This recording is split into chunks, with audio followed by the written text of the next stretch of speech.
அஸ்ஸலாமு அலைக்கும். இன்னைக்கு நம்ம பார்வையில் ஹலால் ஹராம் தான் பார்க்க போகிறோம். என்னடா பார்வையில் ஹலால் ஹராமான்னு கேட்குறீங்களா? ஆமாங்க, ஒருவரை பார்க்குறதுல கூட ஹலால் ஹராம் இருக்குது. சரி வாங்க வீடியோக்குள்ளே போகலாம்.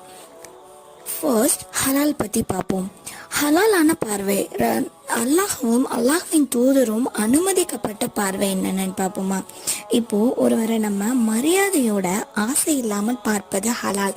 அது எப்போ பார்ப்போம் அப்படின்னா, இப்போ ஒரு வியாபாரம் ஒரு தொழில் செய்கிறோம். அந்த இடத்துல எல்லாருமே தான் வருவாங்க. ஹிஜாப் அணிஞ்ச பெண்களும் வருவாங்க, அணியாத பெண்களும் வருவாங்க, அந்நிய ஆண்களும் வருவாங்க, அந்நிய பெண்களும் வருவாங்க.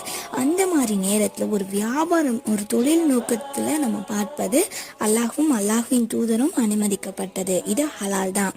இப்போ தெரியாமல் ஒருவன் மேலே பார்வை போச்சுன்னா, இப்போ நம்ம எங்கேயோ போய்கிட்டு இருக்கோம், அங்கே தெரியாமல் ஒருத்தரை நம்ம பார்த்துட்டா உடனே நம்ம திரும்பி அஸ்தக்ஃபிருல்லா யாரெல்லாம் என்னை மன்னிப்பாயாக அப்படி சொல்லிட்டா அது அனுமதிக்கப்பட்டது. அது ஹலால்.